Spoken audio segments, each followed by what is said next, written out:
I freaking called it. Let's go.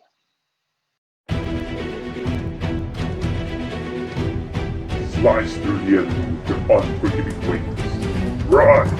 They will raging. What is up, guys? My name is Alibaba, and usually I don't do this very often, but I wanted to talk. I want to record and talk about the DI support that was announced, not just this morning, but also just now, not that long ago, maybe 20-ish minutes. So let's just go over there real quick. I am super hyped for this. I cannot believe the support that is happening. I knew Reverse Amon was coming, but I freaking called every single aspect of the support that we are getting for Dark Irregulars. Let's get right into it. Obviously, to start off, we have Amon's follower, Fate Collector. He is a new starter. He's the one you're most likely going to use. His effect is obviously he has the Forerunner effect, but apart from that, it's at the end of battle, this unit boosted. If your soul has 6 or more cards, you put it into your soul, draw 2, and then put a card from your hand into your soul. This sets up Amon's cross ride, reverse Amon's cross ride instantly. You don't even have to ride Amon. You just ride Dontarian, which is the break road, which we'll go after, which we will go over in a little bit because he was also announced today. Your other card that you have now is Amon's Follower's Hell's Draw, and her effect is when placed if you're on Vanguard or Rearguard Circle, mind you. When placed, if your Vanguard is in the Mon, you soul charge 2, and then you add in the Amon's Follower's Health Trick, which is the original heal trigger from the Amon support from the TCG. You add one of her to your deck for each heal you put into your soul with her effect. So if you soul charge your heals are being replaced. So let's say, for example, let's say you run Chariot as a heal. If you soul charge your Chariots, usually you'll be like, oh, well, I lost my Chariots. Well, now, not only do you keep your Chariots, not only do you keep your heals, but your Chariots are now in the soul to be used with Chariots that you draw and potentially get Chariots to crit, which is super good. And just a real quick tidbit before we go on, there is a grade 1's version of this card, and it has the exact same effect.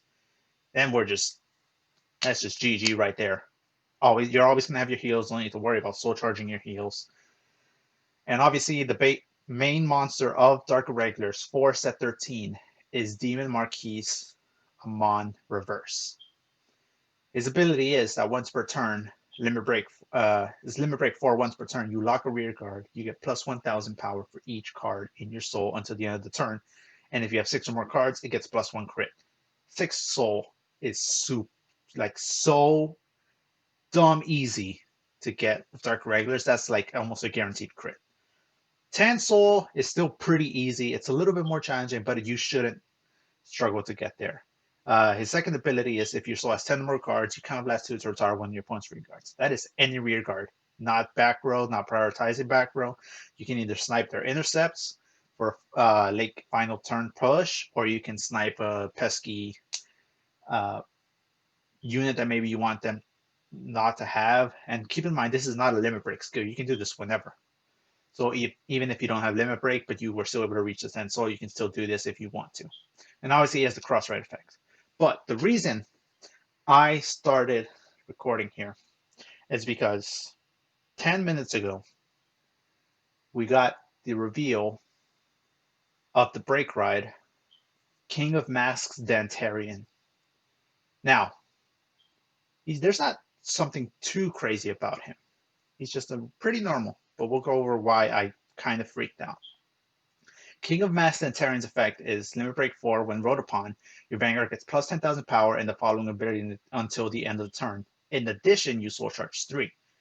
So theoretically, if you're trying to go for Amon Reverse's effect for 10 or more cards, you only need 6 cards in the soul when you're writing Reverse Amon, because the 7th soul count will be Dontarian himself.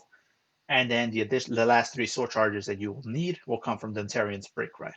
But the ability that you get when you break ride him is all of your rear guards get plus 1,000 for each card in your soul. And when this unit, that's the ability to get. That makes super big numbers. It means defenses will not matter at all because they're going to be getting 10,000 power if you set up Reverse Amon's 10 soul. And his secondary ability is when it attacks a Vanguard, you soul charge 1 and it gets plus 1000 power. So it's a 12k unit on attack, which is super clutch. And the card that kind of made me freak out is because this entire time leading up to this announcement, I kept saying Reverse Amon will be the triple rare. Dontarian will be the double rare break red, which it was. I was kind of wrong in this next point. I said Echo of Nemesis, the card from the Fighters Collection, would be coming in as a triple rare.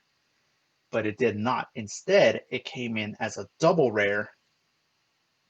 And here's why it's only a double rare. The reason I said it was a triple rare, it was going to be a triple rare, is because in the TCG, his effect was so similar to Glory's. It was almost identical.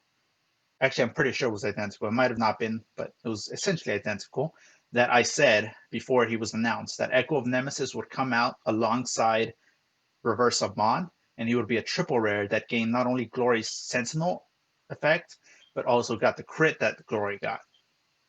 Instead, what we got is a kind of, it's essentially a dumbed down, nerfed version of Glory, which is why he is a double rare. His ability is when it attacks on Limit Break 4. Keep in mind, this is Limit Break 4.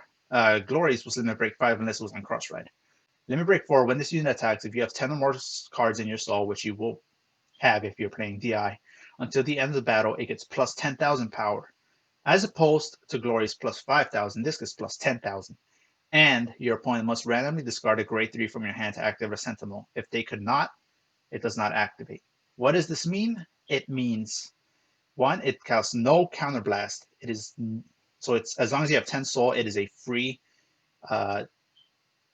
attack on Vanguard. It potentially discards their break ride if they haven't used their own break ride yet. And it can also steal wins if they don't have the grade 3 in their hand, because then they can't use their PGs. His secondary effect is once per turn, you put a grade 3 or greater card from your soul into your drop zone to soul charge 2. So if you soul charge your triggers, you can still use them to soul charge in case you need to. So that's a pretty neat secondary effect. I'm pretty sure that one's new. I don't remember that being in the TCG. I might be wrong, but I'm like pretty sure that wasn't an effect you got. I am so happy. You cannot understand how happy I am.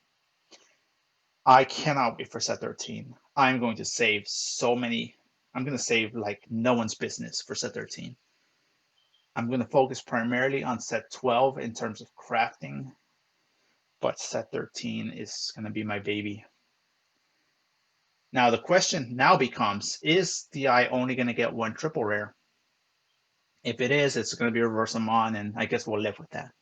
But if they give us a second triple rare, which triple rare is that going to be? There's a couple of options, but I don't have anything in specific that I'm calling out just yet. But if you want to hear my thoughts about it when it comes up, make sure to keep an eye out for not only my YouTube channel, but also hop into the streams where we can talk a bit more about this a little bit more in detail. But for now, that is all. I just wanted to talk to you guys about this because I am so hyped for DI and set 13. You are not ready for Reverse Amon and for Echo of Nemesis. It's time to go kick some butt. Let's go.